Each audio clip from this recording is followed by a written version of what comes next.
Yes, I'm ready.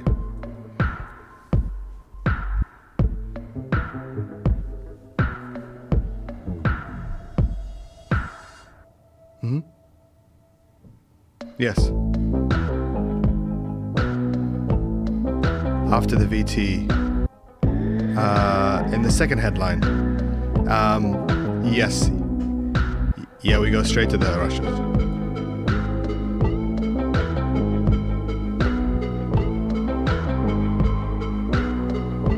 Sorry, what do you mean? The studio guest is in the yeah. So we have a Zoom guest in the fourth, and then in the fifth we have a studio guest.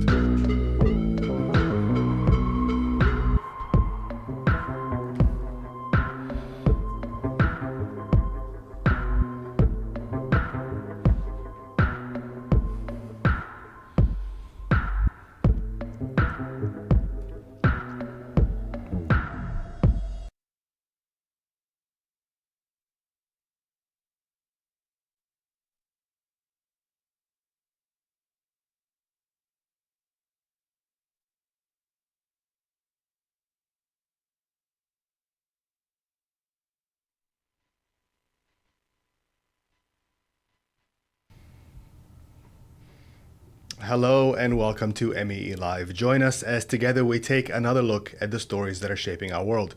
We are broadcasting live straight to you on YouTube and Twitter from our headquarters here in West London. My name is Mohammed Hassan. Today is Thursday, the 26th of June. Coming up on the show, we are continuing to take a look at the aftermath of the devastating 12-day war between Israel and Iran. Who has emerged victorious? All sides are claiming victory, of course. Iran, Israel, as well as Donald Trump in the US. But what is the assessing of the damages, and more in particular, the person who started this war, Benjamin Netanyahu himself, who seems to be an architect of the chaos that is happening and is gripping much of the Middle East right now? What do we make of him? What does he emerge looking like? And more importantly, what are the personal decisions that he has made, and why has he made them? We're going to be joined live by a fantastic guest, Daniel Levy, who is a former Israeli peace negotiator. He's also the president of the U.S. Middle East Eye Project. After that, we're taking a look at the New York mayoral race, which, unless you've been living under a rock, you probably have heard the name Zohran Mamdani. He has taken over the internet, but more importantly, he has taken over local politics in America, for better and for worse, because he's also become this lightning rod for quite a lot of anti-Muslim and anti-Palestinian sentiments that has galvanized around this figure who has risen very, very quickly. So who is he, and what do people think about him? All that is coming up. Stay with us as we first take a look at the headlines today.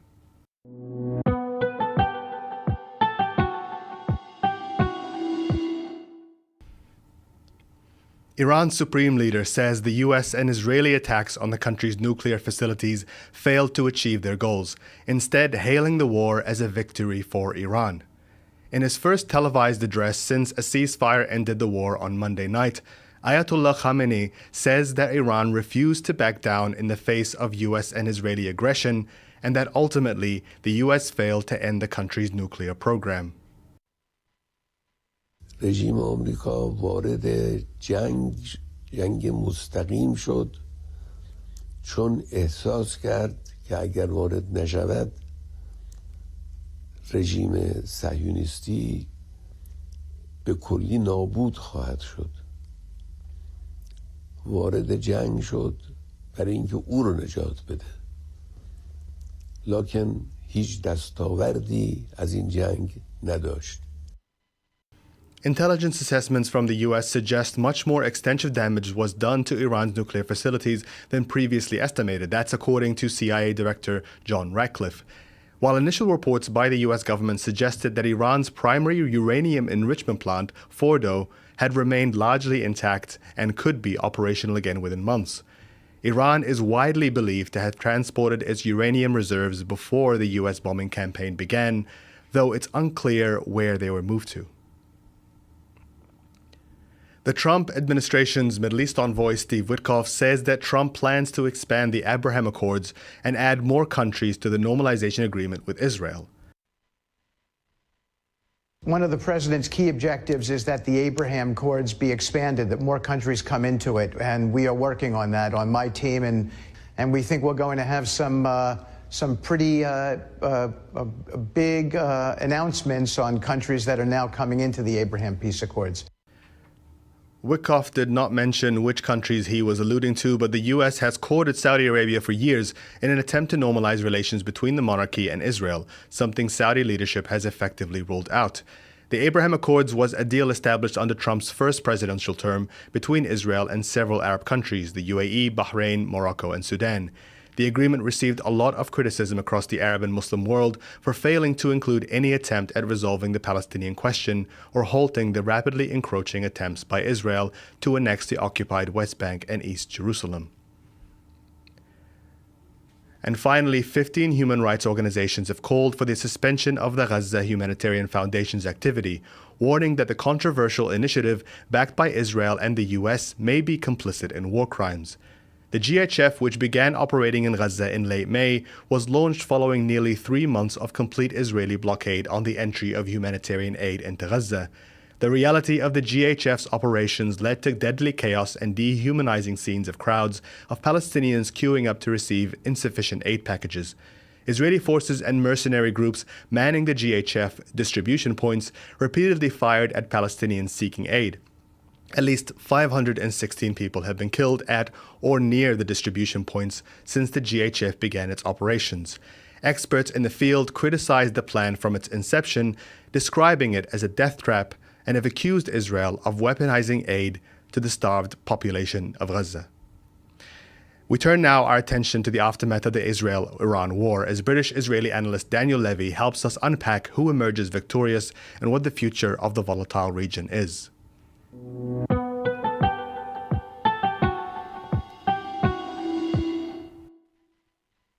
با اون همه ادعا رژیم صهیونی در زیر ضربات جمهوری اسلامی تقریباً از پا در آمد و له شد. I believe it was total obliteration.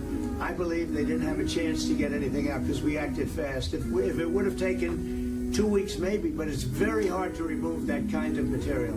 Very hard and very dangerous for them to remove it. יש לנו ניצחון גדול במערכה נגד הצורר שבא לכלותנו, והסרנו בניצחון הזה שני איומים קיומיים מיידיים כדי להבטיח את נצח ישראל. As the Middle East recovers from the chaos of a 12-day war between Iran and Israel and the United States, all sides have emerged claiming victory. But is the real winner not a state, but a single man, Benjamin Netanyahu? The Israeli Prime Minister not only managed to drag the US into his long-held ambition to destroy Iran's nuclear facilities as well as its air defenses, but after nearly 2 years of a live-streamed genocide in Gaza, an ICC arrest warrant, and a domestic political corruption scandal, Netanyahu appears to largely have escaped the consequences of his actions. And now he has the US president lobbying on his behalf. Last night, Donald Trump took to social media, calling for a pardon of Netanyahu for his corruption trial and for his corruption trial to be cancelled. He also said that, quote, it was the United States of America that saved Israel, and now it is going to be the United States of America that saves Bibi Netanyahu. So is the embattled Israeli Prime Minister invincible, or will his hubris be his downfall? Joining us now is the president of the U.S. Middle East Project and a former Israeli peace negotiator. Daniel Levy, welcome to MEELive. It's very good to be with you, and you teed that up fantastically with that invincible versus hubristic. Now, Netanyahu, just a couple of days ago, said in an interview with Israeli media that Israel was not only changing the face of the Middle East, but changing the face of the world. What do you make of Netanyahu's estimation of Israel after this war, as well as his estimation of himself? I actually think that he speaks a degree of truth when he says it's changing the face of the region and the world. I don't think we have ever seen such criminality alongside such impunity when there is such transparency. To have gotten away with what Israel continues to do, and under cover of the 12-day war with Iran, to have tried to embed this criminal enterprise, this murderous enterprise of the Gaza Humanitarian Foundation. But let's zoom out a little. 3 decades, Netanyahu, and he's been the premier in Israel for much of that 3 decades, Netanyahu has been telling us the existential threat. Iran, so many times he said, oh, they're on the precipice. There was no more evidence this time than in previous times. The excuse for the Israeli act of aggression and violation of the UN Charter with the attacks on Iranian territory was not a credible one. Nevertheless, he succeeded in bringing in America. And here we are. And for me, it feels underwhelming. America joined this Israeli strike. And yet, you have an Israel that I don't think is strutting around and has the region looking at it and saying, I want to be on their side. I want to align myself with those guys. You have this strange combination that undoubtedly Israel did some damage. But Netanyahu has a dilemma now. Because if Netanyahu says, we've won, it's all done, then the centerpiece of his regional strategy, the pillar around which he organized things, namely the Iranian threat, has been removed. And that was crucial to his attempt to decenter what he was doing against the Palestinians. You could tell an awful lot about a person in recent decades. If when you said, let's talk about the Middle East, West Asia, if they said, yes, what do you think about the problem of Iran? You knew you were having one conversation. If they said, yes, what do you think about the problem of Israel's dispossession of the Palestinians, denial of their rights, apartheid regime, you were having a different conversation. Netanyahu now faces a situation in which the American president has said, the US saved Israel. Remember Netanyahu's claim all those years, we will defend ourselves by ourselves. Not anymore. A region looks at it and it sees an Israeli threshold of pain, which is positioned somewhere very different, sadly, to many other places of the region, which have known such pain. Israeli resilience, Israeli capacity to absorb pain, Israeli societal strength are all legitimately questioned. And most of all, people look at this and they see a state that is apparently at one and the same time both vulnerable and genocidal. That is not a clever place to find yourself, and it's the place that Netanyahu has brought Israel to. This war with Iran introduced many Israeli citizens to something that they never experienced before. Certainly that hasn't happened in several decades, which is the real threat of airstrikes over their homes and their cities. Not just rockets from over the border and from Lebanon or Gaza, but actual damage to a lot of the foundations that around them. How significant was this on the collective psyche of Israelis? Has it undermined the government's narrative about the importance of war to the country's identity, or has it emboldened it? Look, in situations like this, it cuts both ways. There is, unsurprisingly, a degree of cognitive dissonance. Within Israel, you do now have the resurgence of voices saying, enough, we're exhausted, enough with war. There was a coincidental coming together of the declaration of the ceasefire with Iran, with one of the heaviest days of losses of Israeli troops in Gaza. After all this time, Israel has not defeated the resistance in Gaza. So I think there is that sense of fatigue. Israeli society is divided. This is going to play out over a long period of time. But it's not just how Israeli society sees itself. It's also how others see Israeli society and see Israel and see what is the absence of a realistic, acceptable political horizon. Every problem is looked at as something that can be bombed. Size of the bomb, location of the bomb. There is no political plan, not for the day after Gaza, or for the day after Iran, or Lebanon, or Syria. Israel seems to be on this hegemonic drive, but it cannot play that role.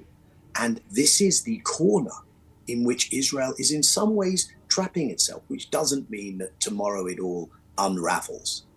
But Israel is taking itself to a place where it is going to be ever less acceptable in the region. Those who thought they were buying the smartest regional insurance policy by aligning with Israel are looking at that policy and thinking, can I go to the bank with this? Questions of proliferation, right? What does Iran now conclude, having never made the decision to weaponize its nuclear program? There is one nuclear-armed state in the region, Israel. You look at South Asia, India, Pakistan, it creates deterrence. I'm not encouraging nuclear proliferation, but that is the question that now stands for people. Turkey, Saudi, others are going to be saying, what's my missile capacity? Do I need to think about nuclear? And so I think the question of Israel's nuclear weapon is now on the table. Is this going to be a WMD free zone or a free-for-all? So I think there's an accumulation of things here, not least the fact that through this we saw an unprecedented controversy around Israel on the American political right. Israel first versus America first became a very palpable thing in MAGA Republican world. On the Democrat side, if it wasn't for the corrupt nature of the Democrat Party political leadership, you would see, I think, Zohran Mamdani's all over the place winning and putting the best foot forward for the Democrats. But what I'm saying is that when you look at this from the outside, the challenges to Israel are growing, and the inability of the Israeli political class to have a realistic, non-hubristic, non-militarist, non-genocidal answer to the challenges it faces, it's very palpable that they don't have such a thing. There's been so much speculation in recent weeks about the nature of Donald Trump and Benjamin Netanyahu's relationship. There's analysts suggesting that there's a fracture between the two men and that could grow wider.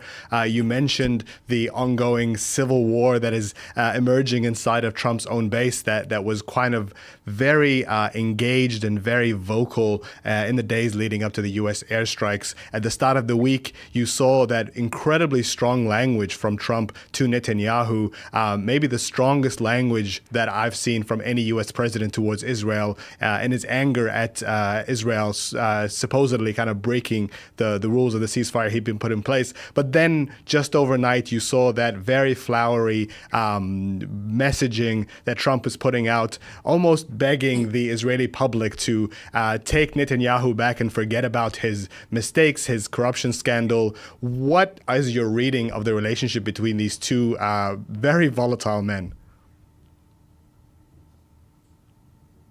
It seems to me that there's something that we're not party to, that we are not being exposed to, that factors into this relationship. There is a Trump element here, which, we've got another 3.5+ years in this term to wrap our heads around. Good luck to us all. But the fact that he went from that impatient, petulant, expletive-ridden statement about Israel and the Israeli leadership to this outreach, get Netanyahu off of his criminal court case, do the right thing by the great leader, etc. What that says to me is there's something that has not been fully explored, dug into, exposed, that is mediating somewhere in this relationship. Now, if you put together what Trump said, if you put together what Witkoff said, if you put together Netanyahu's political need and expose that's now in the Israeli media, I get the impression that Netanyahu has looked at this and said, I've got one option now, which I didn't have before this Iran situation. Netanyahu, if he so chooses, could now say, I've got my legacy thing. I'm in court. Someone is going to have to deal with the mess that I created. Why don't I step down with this win in the context of getting the court case closed? And I think he could do that. I think he's very unlikely to choose that path.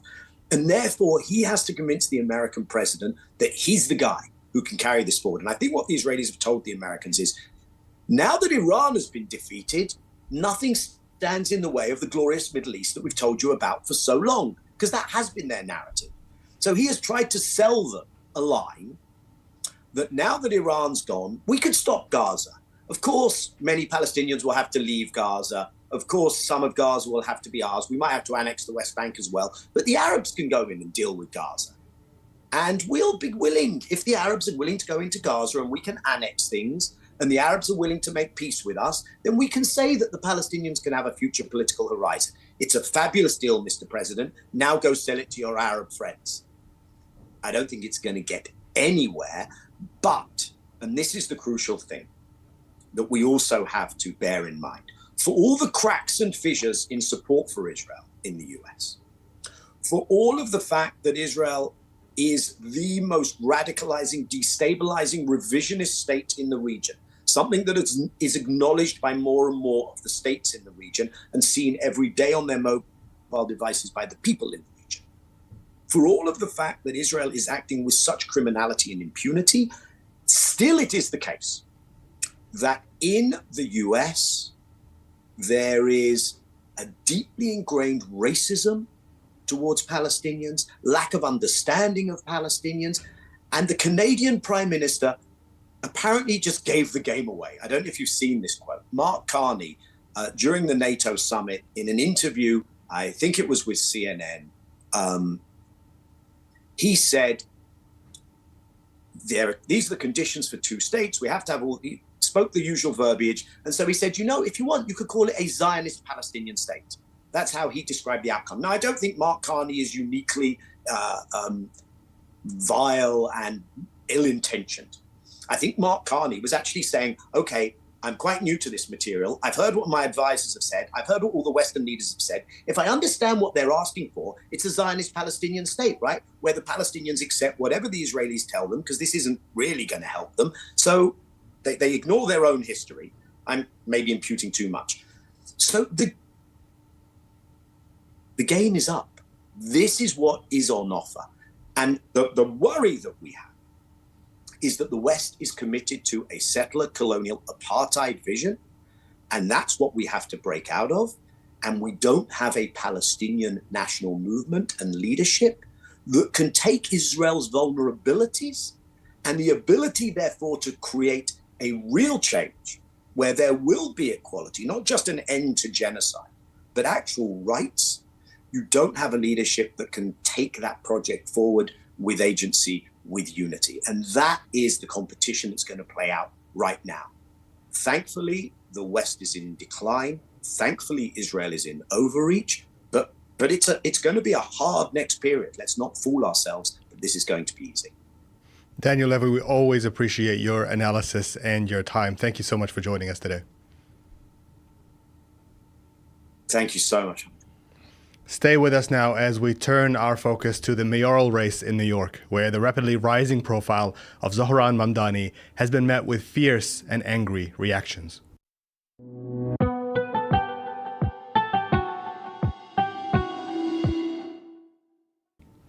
Welcome back to MEE Live. The city of New York is buzzing with excitement and debate following a hotly contested vote to select the Democratic Party's candidate for mayor. And while the election isn't until November, there's already been an enormous amount of buzz around the man who won the primary, Zohran Mamdani, who campaigned on a platform of democratic socialism and pro-Palestinian positions.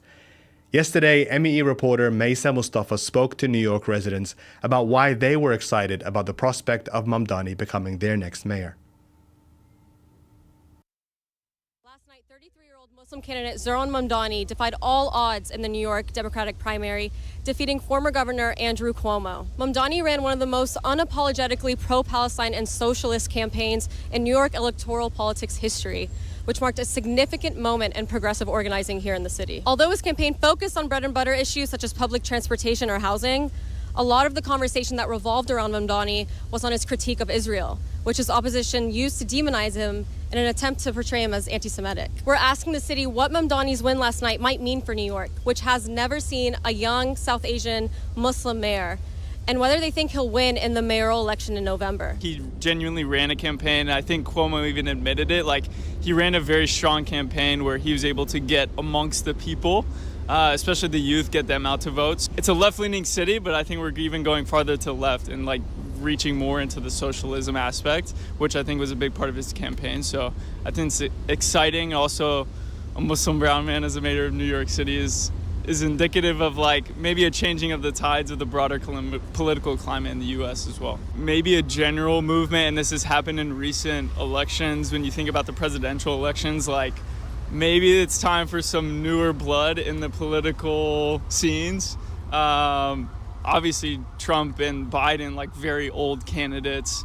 And so I think maybe that's also a trickle-down effect onto Cuomo. Him winning speaks a lot to what New Yorkers believe in. They believe in diversity, and I stand with that, obviously, as a South Asian woman myself. So I think as somebody who sees myself in him, I think it's really exciting to see that New York also embraces that kind of culture and that heritage. Especially for Gen Z kids of color, Muslim kids, I think the Democratic establishment has this idea that being moderate and being centrist in a lot of their views is what's going to galvanize the Democratic Party, and trying to see if we can like meet in the middle and get like this huge like grasp on all of America. But to have somebody so clear on his values and where he stands, especially with Palestine, I think galvanized a lot of Gen Z, especially with like the recent presidential election. I think everyone all over America, especially Gen Z folks,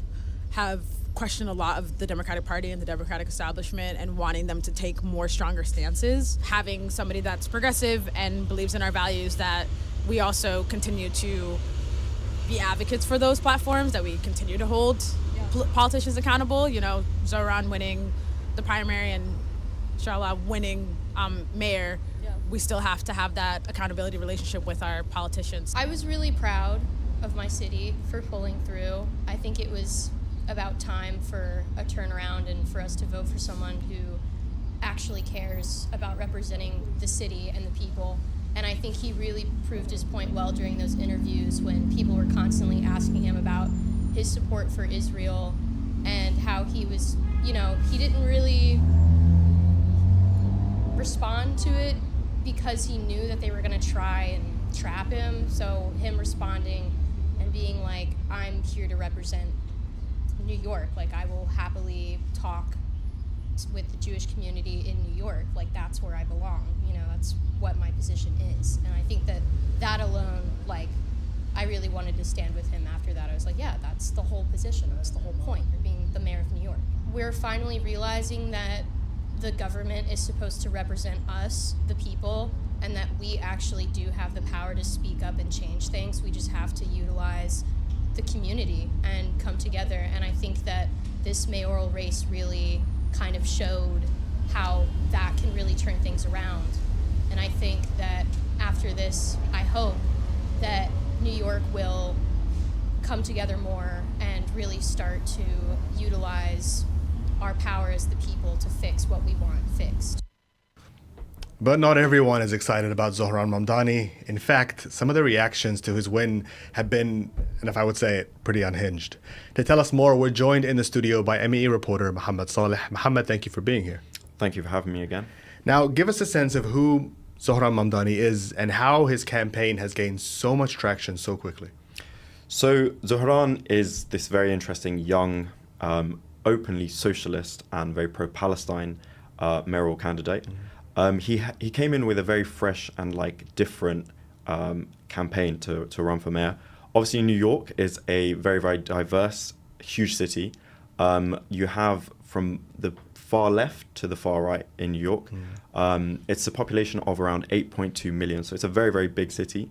Of course, you have Wall Street in New York, and you have it's the financial capital of the world. So Zohran positioned himself in a way that I think he knew who he is, of course, and he appealed to the younger people and to more of the working class. Him and his campaigning team, they said that their campaign will make New York a lot more affordable and livable for the working class. Of course, people in New York have recently been not just recently, for the past few years, they've been complaining a lot about the cost of living. It's skyrocketed, and rent is a huge problem in New York. So Zohran Mamdani said that he will freeze rent prices for some types of apartments. He'll make bus fares free, and he'll make childcare more affordable. That will heavily appeal to the working class in New York. And then the style in which he presented his campaign and the way that he did it was really down with the people. He was out on the streets a lot of the time. He had very good videography and social media presence, and that went a long way. New York is one of the coolest cities, considered one of the coolest cities, and to succeed in New York, I think you do have to have a good social media presence, and you have to appeal to the young people. And of course, we work in video and social media, and the quality of his stuff was very good. We were talking recently about the video quality. It was very bright, it was very colorful, it was out there, and it's easy social media content to kind of interact with, and it's very appealing. It's interesting because his opposition figure, Andrew Cuomo, the former governor of New York, had that kind of old-fashioned style. He had these very print-heavy social media campaigns, which were not that appealing. But of course, that appeals to, maybe it doesn't actually appeal to them, but it resonates with, or it kind of it's received in Andrew Cuomo's audience, which is maybe the more formal, the upper class. So Zohran received a lot of endorsements by a lot of popular figures, Bernie Sanders, AOC, people that, again, they resonate with the more working class and the younger crowd. And then also a lot of celebrity endorsements. The model, Emily Ratajkowski, she endorsed his campaign. The guy who does the subway takes. These are people that the young people will know very well, but older people in New York and even around the world, they won't know as much. So the way he positioned himself his campaigning style matched his campaigns. There was good synergy there. A lot of the content has been filling my own feeds, and I don't live in New York. I'm not American. Neither of us are, and yet it has been hard to escape the excitement that has been built around this one man for in a very short amount of time. And this is somebody that was a political newcomer just a couple of months ago. Most of the people, certainly outside of New York, had never heard of him before, and he was up against somebody like Andrew Cuomo, who comes from a family legacy of politicians in New York. His father was the governor of New York. He was the governor of New York.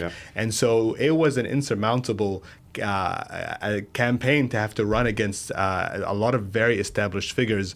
And you saw some of those reactions. We heard from some of these people in New York, young people, as you mentioned, very galvanized by this campaign.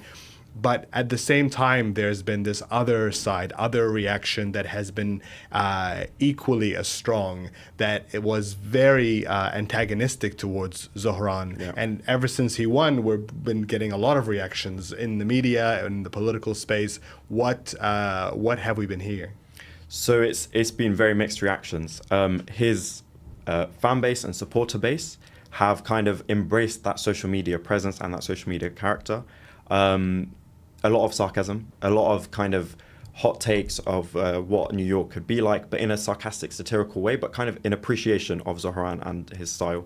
But there were also sarcastic responses to the far-right responses, which heavily tried to criticize Zohran. Zohran is Muslim, of course, and he's very pro-Palestine, but he's very socialist. So they didn't pick up on the socialist aspect as much as they did on him being Muslim. They tried to say that Sharia law will be implemented in New York, and they used AI images of what that may look like, dressing up the Statue of Liberty in a abaya and full head covering. This is Marjorie Taylor Greene, who is a state representative inside the Congress, very strong supporter of Donald Trump, of course, a Republican. Exactly, and she's considered a huge conspiracy theorist as Yes. well. So she doesn't have a lot of credibility going to begin with, but she has 1.5 million followers on Twitter or X. So she has a large following, and this tweet itself got 27 million views on Twitter. So unbelievable. She has a big following, and she kind of took that whole overly exaggerated style to try and spark as much outrage as possible, and it created that discussion of what will New York City look like under Zohran as mayor. It obviously will never be that, and they had to use AI images to do that. Other people on social media also accuse him of being a jihadi or extremist, although he's never mentioned any of these sort of things in his campaigning. So they tried to kind of accuse him of being a lot of things, of being an Islamist, but I think him as a person and his policies are more socialist rather than informed by him being a Muslim or a Shia Muslim. I think one of the things that he did express in terms of policy would be when he was interviewed by Mehdi Hassan, and he was asked if he would arrest Benjamin Netanyahu if he came to New York, and he said that yes, as New York City would be a city or a city that implements international law, and he said yes, we would arrest Benjamin Netanyahu. But there's an arrest warrant out for Benjamin Netanyahu from the ICC, so that's nothing to do with his policies, him as a person, him being Muslim or pro-Palestine. But it is controversial in the U.S. because Benjamin Netanyahu did visit the Congress and spoke in front of a crowd of got rapturous applause when he went there, and that Congress. was after he had that arrest warrant issued against him by the ICC. And Andrew Cuomo is openly very pro-Israel, and he said that one of his first visits, if he was mayor, would be to the Holy Land, not just Israel. And he wore the ceasefire badge when he was running on the election day of the primary elections. So he was really up against, Cuomo was very, very different, contrast to Mandani's policies on that. Now let's zero in on this issue of Islamophobia, the Sharia law, the images of the Statue of Liberty and the burqa. This feels very specific to Mandani's identity as a Muslim running in this mayoral race. And I wonder, this is not something that we just saw this week. This has been ongoing for a couple of months since he began his campaign. Has Mandani himself responded to these attacks? Yeah, he has actually. He's addressed them because they were very prevalent. They were very, very prominent in the lead up to the elections. We saw in the lead up to the elections what the response would be like from Islamophobic figures and far-right figures if he was to be elected, and he's won the mayoral election race for the primaries.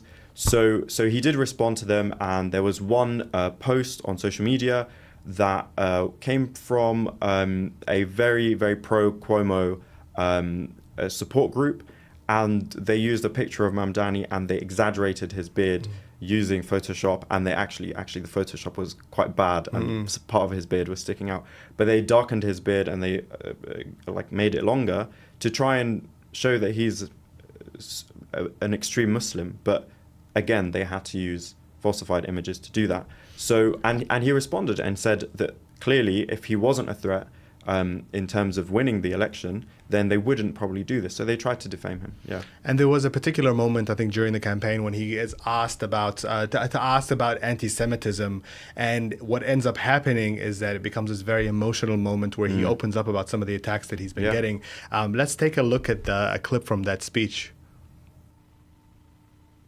And part of this is the very sad burden of what it means to be the first Muslim candidate to run for mayor, is to deal with dehumanizing language, to deal with a former governor who doesn't even view Muslims as being a part of this city sufficient that he would visit a mosque in the more than 10 years. And it pains me to be called an anti-Semite. It pains me to be painted as if I am somehow in opposition to the very Jewish New Yorkers that I know and love and that are such a key part of this city. And yet I know that when I share that emotion, I continue to face a language as if I am a beast. And it takes a toll to wake up in the morning and read messages that say things like,